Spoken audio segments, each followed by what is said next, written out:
Yes, welcome back to Eagle Learning. So ഇനി ഒരു 24 ദിവസം കൂടി കഴിഞ്ഞാൽ ഇവര് പ്രാക്ടിക്കലിന്റെ മെയിൻ എക്സാം അറ്റൻഡ് ചെയ്യാൻ പോകണല്ലേ. ഓരോ ദിവസവും ഓരോ മണിക്കൂറും വിലപ്പെട്ടതാണെന്ന് ഓർമ്മിപ്പിക്കാനാണ് ഞങ്ങൾ വന്നത് അല്ലേ. അപ്പോൾ ഈ ഒരു വീഡിയോയിൽ എന്തൊക്കെ കാര്യങ്ങളാണ് ഡിസ്കസ് ചെയ്യുന്നതെന്ന് ആദ്യം തന്നെ പറയാം. നമ്മുടെ കെമിസ്ട്രിയുടെ കംപ്ലീറ്റ് സിലബസും പറയും. അതായത് എവിടൊക്കെ നിങ്ങൾക്ക് മാർക്ക് നഷ്ടപ്പെടും, ഏതൊക്കെ പോയിന്റ് എഴുതിയില്ലെങ്കിലാണ് മാർക്ക് നഷ്ടപ്പെടുക എന്നുള്ളത് നമ്മൾ പറയും. അതായത് പ്രാക്ടിക്കൽ എക്സാമിന്റെ ഇവാലുവേഷൻ എങ്ങനെയാണ് ക്വാളിറ്റേറ്റീവ് ആൻഡ് ക്വാണ്ടിറ്റേറ്റീവ് അനാലിസിൽ മാർക്ക് ഡിസ്ട്രിബ്യൂഷൻ എന്നൊക്കെ അതേപോലെ ചിലപ്പോൾ നിങ്ങൾ ക്വാണ്ടിറ്റേറ്റീവ് അനാലിസിസ് ചെയ്യുന്ന ടൈമിൽ എന്തായാലും ചില ആൾക്കാർക്ക് എറർ സംഭവിക്കാനുള്ള സാധ്യതയുണ്ട്. ആ എറേഴ്സിൽ എത്രമാത്രം എറർ വന്നാലാണ് മാർക്ക് നഷ്ടപ്പെടുക, മാർക്ക് നഷ്ടപ്പെടും എറേഴ്സ് വന്നാൽ അത് എത്രമാത്രം തെറ്റ് വന്നാലാണ് മാർക്ക് നഷ്ടപ്പെടുക എന്നുള്ള കാര്യം നമ്മൾ സ്പെസിഫൈ ചെയ്ത് പറയും. അതേപോലെ ഏറ്റവും ഇമ്പോർട്ടന്റ് ആയിട്ടുള്ള കാര്യം, അതായത് നിങ്ങൾ ++1 നിങ്ങൾക്ക് A+ നഷ്ടപ്പെട്ട കുട്ടികളുണ്ടാവും. അവർക്ക് +2 A+ കിട്ടുമോ, ഇനി +2 പഠിച്ചത് കൊണ്ട് മാത്രം A+ കിട്ടുമോ എന്നുള്ള ഡൗട്ട് ഒക്കെ ഉണ്ടാവും. അതിനൊക്കെ ക്ലിയർ ക്ലാരിറ്റി. അതായത് ഒരു +1 നിങ്ങൾക്ക് ഒരു 10 മാർക്ക് നഷ്ടപ്പെട്ടെങ്കിൽ പോലും അത് കുഴപ്പമില്ല. +1 +2 കമ്പൈൻ ചെയ്ത മാർക്കാണ് A+ന്റെ ബേസിസ്. അപ്പൊ അത് എത്ര മാർക്കാണെന്നുള്ളത് നമ്മൾ പറയാൻ പോകും. ഇനി നന്നായിട്ട് പഠിച്ചാൽ A+ലേക്ക് എത്താൻ പറ്റുമെന്ന് തന്നെയാണ് പറയുന്നത് അല്ലേ. A+ എന്ന് പറയുന്നത് 180+ മാർക്കാണ് അല്ലെ. അതെ, 180 to 200 ആണ് നിങ്ങളുടെ A+ എന്ന് പറയുന്നത്. അപ്പൊ 180 എബോവ് ഉള്ള എല്ലാ കുട്ടികൾക്കും A+ തന്നെയായിരിക്കും. നെക്സ്റ്റ് വരുന്നത് ടോട്ടൽ സ്കോർ A വരുന്നത് 160 to 179 ആണ്. 160 മുതൽ 179 വരെ +1ഉം +2ഉം ആഡ് ചെയ്തിട്ടുള്ള മാർക്കാണ്. അപ്പൊ തീർച്ചയായിട്ടും +1ൽ കുറച്ച് മാർക്ക് കുറഞ്ഞിട്ടുണ്ടെങ്കിൽ പ്രാക്ടിക്കൽ എക്സാംസ് നന്നായിട്ട് എഴുതി ഫുൾ മാർക്ക് സ്കോർ ചെയ്യാൻ ശ്രമിക്കുക. ഒരു മാർക്കിനൊക്കെ A+ നഷ്ടപ്പെടുന്ന ആളുകളുണ്ട്. B+ 140 to 159 ആണ്. 140 to 159 ആണ് B+ മാർക്ക്. ഓർമ്മിച്ചു വെക്കുക. യെസ്. ആൻഡ് B ഗ്രേഡ് എന്ന് പറയുന്നത് 120 to 139. Okay. And C+ 100 to 119 ആണ്. 100 to 119 +1 +2 മാർക്കാണ്. C എന്ന് പറഞ്ഞാൽ 80 to 99. Yes. And last D+ ആണ്. D+ എന്ന് പറയുന്നത് 60 to 79 ആണ്. 60 to 79. നിങ്ങൾക്ക് ക്വാളിഫിക്കേഷൻ കിട്ടണമെങ്കിൽ +2 പാസ് ആണെങ്കിൽ മിനിമം D+ ഗ്രേഡ് എങ്കിലും ഉണ്ടാവും. ഹയർ സ്റ്റഡിക്ക് എലിജിബിൾ ആവണമെങ്കിൽ മിനിമം D+ എങ്കിലും ഉണ്ടാവണം. റെഡി അല്ലേ? ഓക്കെ. അപ്പൊ എന്തായാലും നമ്മൾ എയിം ചെയ്യുന്നത് 180+ സ്കോർ തന്നെയാണ്. അപ്പൊ അതിനുവേണ്ടി പ്രാക്ടിക്കലിന് ഒരു മാർക്ക് പോലും നിങ്ങൾ മിസ് ചെയ്യരുത്. മാർക്ക് ബാർ ഞങ്ങൾ പറഞ്ഞു എന്നുള്ളതൊക്കെ തന്നെയാണ്. മക്കൾക്ക് എല്ലാവർക്കും A+ തന്നെ കിട്ടണമെന്നാണ് നമ്മളുടെ ആഗ്രഹം അല്ലെ. അതെ, അതിനുവേണ്ടിയാണ് നമ്മൾ കഷ്ടപ്പെടുന്നത്.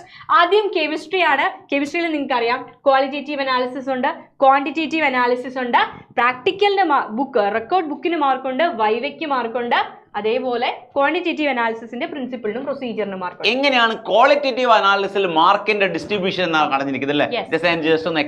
ക്വാളിറ്റേറ്റീവ് അനാലിസിസിലേക്ക് നമുക്ക് ആദ്യം കടക്കാം. അതിനു മുൻപ് ഈ സ്കോർ ഇവിടെ നിൽക്കട്ടെ, ഓരോന്നും ഡീറ്റെയിൽഡ് ആയിട്ട് നമുക്ക് നോക്കാം. ആദ്യം പ്രാക്ടിക്കൽ ബുക്കാണ്. പ്രാക്ടിക്കൽ ബുക്കിന് 4 മാർക്കാണ്. പക്ഷെ ദയവ് ചെയ്ത് ഒരുപാട് സമയം അതുമേ സ്പെൻഡ് ചെയ്യരുത്. ഓൾമോസ്റ്റ് എല്ലാവർക്കും 4 മാർക്ക്. ഇത് മുൻപത്തെ വീഡിയോസിലൊക്കെ നമ്മൾ പറഞ്ഞുകൊണ്ടിരിക്കുന്ന കാര്യങ്ങളാണ്. ഒരു കുട്ടി മാക്സിമം ടൈമും സ്പെൻഡ് ചെയ്യുന്നത് റെക്കോർഡ് ചെയ്താനും അതിനെ കളർ കൊടുക്കാനും അതിനെ ഭംഗിയാക്കാനും അതിന് 4 മാർക്കാണ്. അത് ഒഴിവാക്കാനല്ല പറയുന്നത്. ഓൾറെഡി നമ്മൾ ഈ ഒരു വീഡിയോയും സിലബസും ഒക്കെ നിങ്ങൾക്ക് തന്നതാണ്. പക്ഷെ ക്രിസ്മസ് എക്സാമിന്റെ ഇടയിൽ പ്രാക്ടിക്കൽ മുങ്ങിപ്പോയിട്ടുണ്ടെന്ന് അറിയാം. അതുകൊണ്ടാണ് വീണ്ടും ചെയ്യുന്നത്. നിങ്ങളൊന്ന് ഓർമ്മിപ്പിക്കാൻ ഓർമ്മപ്പെടുത്തലാണ്. അടുത്തത് വൈവയാണ്. വൈവയ്ക്ക് 4 മാർക്കാണ് അല്ലെ. വൈവ എന്ന് പറയുന്ന സമയത്ത് നിങ്ങൾ വിചാരിക്കുന്നത് അതിൽ നിങ്ങൾ പ്രാക്ടിക്കലായിട്ട് ബന്ധപ്പെട്ട എല്ലാ ക്വസ്റ്റിനും വൈവയ്ക്ക് ചോദിക്കുന്നത് വിചാരിക്കരുത്. വൈവ എന്ന് പറഞ്ഞാൽ ജസ്റ്റ് ഒരു ഇന്ററാക്ഷൻ മാത്രമാണ്. കുട്ടിയുമായിട്ട് ഇന്ററാക്ഷൻ അവർ സ്പെസിഫൈ ചെയ്ത് പറഞ്ഞിട്ടുണ്ട്. നിങ്ങളെ ടെൻഷൻ അടിപ്പിക്കാനോ ഒന്നുമല്ല, പക്ഷേ സിമ്പിൾ ആയിട്ടുള്ള ക്വസ്റ്റ്യൻസ് ആയിരിക്കും. ഒരു ഇന്ററാക്റ്റീവ് സെഷൻ അത്രേ വൈബ് ഉദ്ദേശിക്കുന്നു. അതായത് തിയറിയിലെ ക്വസ്റ്റ്യൻസും ചോദിക്കാൻ ചാൻസ് ഉണ്ട്. ചോദിക്കുക എന്ന് പറഞ്ഞാൽ ഇമ്പോർട്ടന്റ് നെയിം റിയാക്ഷൻ, ഇപ്പൊ റീമേറ്റ് റിയാക്ഷൻ, കോർപ്സ് റിയാക്ഷൻ, അതുമായിട്ട് ബന്ധപ്പെട്ട 1-2 അതിലെ പ്രോഡക്റ്റ് എന്താ എന്നൊക്കെ ചോദിക്കും. സ്കീം ഓഫ് വർക്കിലുള്ള ഓർഗാനിക് റിയാക്ഷൻസ് നിങ്ങൾക്ക് അറിയാമായിരിക്കണം. ക്വാണ്ടിറ്റേറ്റീവ് അനാലിസിസും ക്വാളിറ്റേറ്റീവ് അനാലിസിസും എന്തിനാണ് ചെയ്യുന്നത്, ആ കോൺസെപ്റ്റ് വൃത്തിക്ക് അറിയാമായിരിക്കണം. അത് എന്തായാലും നിങ്ങളോട് ക്വസ്റ്റ്യൻ ഉണ്ടാകും. അപ്പൊ സിമ്പിൾ ക്വസ്റ്റ്യൻ ആയിരിക്കും, കാഷ്വൽ ടോക്ക് ആയിരിക്കും. കോൺസെപ്റ്റ് നിങ്ങൾ ചെയ്യുന്ന പ്രാക്ടിക്കലുമായിട്ട് റിലേറ്റ് ചെയ്ത കോൺസെപ്റ്റ്സ് നിങ്ങൾക്ക് അറിയാമോ ഇല്ലയോ എന്നായിരിക്കും അവർ ടെസ്റ്റ് ചെയ്യാൻ പോകുന്നത്. അടുത്തത് ക്വാളിറ്റേറ്റീവ് അനാലിസിസിലേക്ക് കടക്കാണ്. സാൾട്ട് അനാലിസിസ് ആണ്. ഓരോന്നായിട്ട് പറയാം അല്ലേ. അതിൽ ആനയോൺ ഉണ്ട്, കാറ്റഗറി. നിങ്ങൾക്ക് തന്നെ സാൾട്ടിൽ എന്തുണ്ടാവും, ഒരു ആനയോണും ഒരു കാറ്റയോണും ഉണ്ടാവും. നമ്മൾ ഓൾറെഡി പറഞ്ഞു കൊടുത്തതാണ്. അപ്പൊ ആനയോന്റെ ഐഡന്റിഫിക്കേഷൻ ആണ്, അതിന് 4 മാർക്കാണ്. അതേപോലെ കാറ്റയോന്റെ ഐഡന്റിഫിക്കേഷനും 4 മാർക്ക്. ഒരു ആനയോണും ഒരു കാറ്റയോണും ആയിരിക്കും തരിക അല്ലെ. അതായത് ഇത് ഐഡന്റിഫൈ ചെയ്ത് കഴിഞ്ഞാൽ പിന്നെ നമ്മൾ പോകേണ്ടത് കൺഫർമേഷനിലേക്കാണ്. അപ്പൊ ഇതിന്റെ പ്രൊസീജിയർ എഴുതി വെക്കുക. പ്രൊസീജിയറിന് മാർക്കുണ്ട്, അതാണ് മാർക്ക്, അത് ഓർക്കണം നിങ്ങൾ. അടുത്തത് കാറ്റയോൺ. ആനയോണ്ടെയും കാറ്റയോണ്ടെയും കൺഫർമേഷൻ ടെസ്റ്റ് ഇല്ലേ? കൺഫർമേഷൻ ടെസ്റ്റ് 4 ആദ്യം ആനയോണ്ട് ഐഡന്റിഫിക്കേഷൻ, ഐഡന്റിഫൈ ചെയ്യുന്നതിനും പ്രൊസീജിയർ എഴുതുന്നതിനും കൂടെ 4. അതിന്റെ കൺഫോർമേറ്ററി ടെസ്റ്റ്, അത് ഐഡന്റിഫൈ ചെയ്യുന്നതിനും കൺഫർമേഷൻ എഴുതി വെക്കുന്നതിനും കൂടി 4 മാർക്ക്. എഴുതേണ്ടത് എക്സ്പെരിമെന്റ്, ഒബ്സർവേഷൻ, കൺഫർമേഷൻ. നിങ്ങൾക്കറിയാം 3 കോളം വരയ്ക്കുന്നു. ഒന്നിൽ എക്സ്പെരിമെന്റ് ചെയ്യുന്നു, മറ്റേതിൽ ഒബ്സർവ് ചെയ്ത കാര്യം, കൺഫേം ചെയ്ത കാര്യം. അടുത്തത് കാറ്റയോൺ ആണ്. കാറ്റയോണിന്റെ കേസ് വരുമ്പോൾ നിങ്ങൾക്ക് അറിയാം ഏത് ഗ്രൂപ്പാണ്, ഫസ്റ്റ് ഗ്രൂപ്പ് ആണോ, 0th ഗ്രൂപ്പ് ആണോ, സെക്കൻഡ് ഗ്രൂപ്പ് ആണോ, തേർഡ് ഗ്രൂപ്പ് ആണോ എന്നുള്ള ഗ്രൂപ്പ് ഐഡന്റിഫിക്കേഷൻ ഉണ്ട്. ആ ഗ്രൂപ്പ് ഐഡന്റിഫിക്കേഷന് 2 മാർക്ക് ഉണ്ട്. ഓക്കെ അല്ലേ? യെസ്, ഗ്രൂപ്പ് ഐഡന്റിഫിക്കേഷൻ കഴിഞ്ഞു വരുന്നത്. പിന്നെ ഐഡന്റിഫിക്കേഷൻ ഓഫ് കാറ്റയോൺ ആണ്. ഏത് കാറ്റയോൺ ആണ് കിട്ടിയതെന്ന് ഐഡന്റിഫൈ ചെയ്താൽ നിങ്ങൾക്ക് 3 മാർക്ക്. അത് ഐഡന്റിഫൈ ചെയ്ത് ടെസ്റ്റ് എഴുതി വെച്ചാൽ 3 മാർക്ക്. അതിന്റെ കൺഫോർമേറ്ററി, അത് കൺഫേം ചെയ്ത് അതിന്റെ ടെസ്റ്റ് എഴുതി വെച്ചാൽ അഗെയിൻ 3 മാർക്ക്. ഓക്കെ, അപ്പൊ ടോട്ടൽ എത്രയാണ്? കറക്റ്റ് ഡിസ്ട്രിബ്യൂഷൻ ആയിട്ട് നിങ്ങൾ നോക്കുക. Okay, 16 mark. 16 മാർക്കാണ് ഇൻ ടോട്ടൽ ക്വാളിറ്റേറ്റീവ് അനാലിസിസിന് വരുന്നത്. ഓക്കെ, അപ്പൊ നിങ്ങൾക്ക് കറക്റ്റ് ഐഡിയ കിട്ടിയല്ലോ. ഒരു ലാബിലേക്ക് കയറുന്ന സമയത്ത് കറക്റ്റ് ആയിട്ട് ആ സാൾട്ട് കിട്ടിക്കഴിഞ്ഞാൽ ആ സാൾട്ടിൽ എന്തൊക്കെ എഴുതിയാലാണ് എനിക്ക് മാർക്ക് കിട്ടുക എന്നുള്ള വ്യക്തമായ ബോധം നിങ്ങൾ കിട്ടിക്കില്ലേ? നെക്സ്റ്റ്. ഓക്കെ, അടുത്തത് വരുന്നത് ഇനി ക്വാളിറ്റേറ്റീവ് അനാലിസിസിന്റെ പ്രൊസീജിയർ കംപ്ലീറ്റ് ആയിട്ട് എഴുതണം എന്ന് പറയുന്നുണ്ട്. പ്രൊസീജിയർ ഉണ്ടെങ്കിൽ മാത്രമേ നിങ്ങൾക്ക് മാർക്ക് കിട്ടൂ. ഓക്കെ അല്ലേ? ആൻഡ് അടുത്തത് ക്വാണ്ടിറ്റേറ്റീവ് അനാലിസിസിനെ കുറിച്ചാണ് പറയുന്നത്. ടൈട്രേഷൻ ആണ്. ആസിഡ് ബേസ്ഡ് ടൈട്രേഷൻ ആണ് നോർമലി അല്ലേ? അത് നമുക്ക് പറയാൻ പറ്റത്തില്ല. അത് ഓരോ സ്കൂളിലും ഓരോ ഡിപ്പെൻഡ് ചെയ്തിരിക്കും. എന്തായാലും നിങ്ങൾ സ്കൂളിൽ ചെയ്ത അതേ ക്വസ്റ്റ്യൻ തന്നെ ആയിരിക്കും കിട്ടുക. ആദ്യത്തേത് ടാബുലേഷനും അതേപോലെ റെക്കോർഡിംഗുമാണ്. അതിന് 4 മാർക്കാണ് ടാബുലേഷന് കിട്ടാനായിട്ട് പോകുന്നത്. കിട്ടിയ വാല്യൂ ടാബുലേറ്റ് ചെയ്യല്ലേ? കിട്ടുന്ന വാല്യൂ, ടൈട്രേറ്റ് ചെയ്യുന്ന വാല്യൂ കറക്റ്റ് ആയിട്ട് ടാബുലേറ്റ് ചെയ്താൽ അതിന് 4 മാർക്ക് കിട്ടും. റെഡി അല്ലേ? നെക്സ്റ്റ്. അടുത്തത് സ്റ്റാൻഡേർഡ് സൊല്യൂഷന്റെ നോർമാലിറ്റി ആണ്. അത് എഴുതുന്നതിന് 1.5 മാർക്കാണ്. അപ്പോൾ ഓരോ പോയിന്റും ഇവര് തന്നിരിക്കുന്ന പ്രൊസീജിയറിലുള്ള ഈ ഒരു പോയിന്റ്സ് മസ്റ്റ് ആയിട്ടും ഉണ്ടായിരിക്കണം. സ്റ്റാൻഡേർഡ് സൊല്യൂഷന്റെ നോർമാലിറ്റിക്ക് 1.5 മാർക്കാണ്. അതുപോലെ നിങ്ങൾ സൊല്യൂഷൻ എസ്റ്റിമേറ്റ് ചെയ്യേണ്ട സൊല്യൂഷന്റെ നോർമാലിറ്റിയും കണ്ടുപിടിക്കണം. അതിനും 1.5 മാർക്ക് ഉണ്ട്. അതിനും 1.5 മാർക്കുണ്ട്. ഈക്വലന്റ് മാസ് കറക്റ്റ് ആണെങ്കിൽ അവിടെ ലഭിക്കാൻ പോകുന്നത് 2 മാർക്കാണ്. കോമ്പൗണ്ട് ഈക്വലന്റ് മാസ് കറക്റ്റ് ആയിട്ട് 2 മാർക്ക് കിട്ടും. Correct calculation of result with unit ആണ് അല്ലേ? യൂണിറ്റ് കറക്റ്റ് ആയിട്ട് റിസൾട്ട് എഴുതിയാൽ അഗെയിൻ 2 മാർക്ക്. അപ്പൊ എത്ര മാർക്കായി? 4 4 8 11 മാർക്ക്. 8 9 10 11 മാർക്ക്. അടുത്തത് അപ്പൊ 11 മാർക്കായി. ഇനി ഒരു 4 മാർക്കുണ്ട്. ആ 4 മാർക്ക് വരുന്നത് എവിടെയാണ്? നിങ്ങൾ കാൽക്കുലേഷൻ റീഡിംഗ് ഒക്കെ എഴുതി കറക്റ്റ് ആയിട്ട് എന്ത് ചെയ്യുക? കറക്റ്റ് റീഡിംഗ് കറക്റ്റ് ആണെങ്കിൽ, അതായത് ഒരു 1% എറർ ഒക്കെ അവർ ക്ഷമിക്കും. 1% എറർ ആണ് വന്നിരിക്കുന്നതെങ്കിൽ നിങ്ങളുടെ മാർക്ക് അവർ ഒന്നുപോലും കുറയ്ക്കില്ല. നിങ്ങൾക്ക് കിട്ടുന്ന മാർക്ക് അത് തന്നെയായിരിക്കും. 11ന്റെ കൂടെ 4 മാർക്ക് ആഡ് ചെയ്ത് കംപ്ലീറ്റ് 15 മാർക്കും കിട്ടും. പക്ഷെ എങ്ങാനും എറർ 2% ആണെങ്കിൽ എന്ത് കിട്ടും?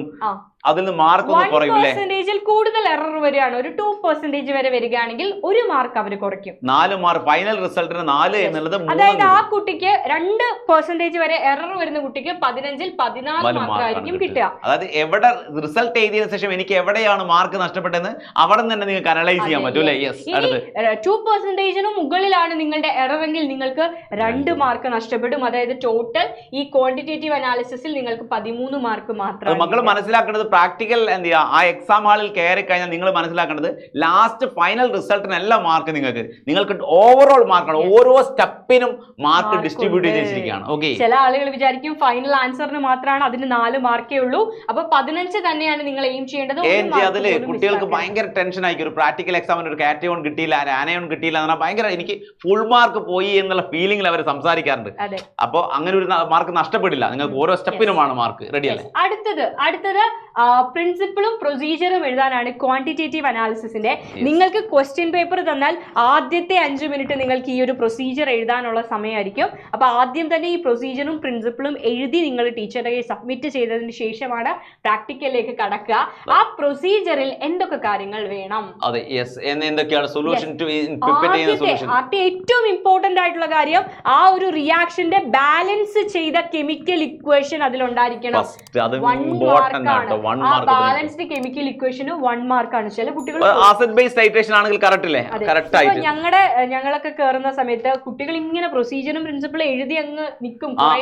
പേപ്പറിലൊക്കെ എഴുതി അതൊന്നും വേണ്ട ആവശ്യമില്ല.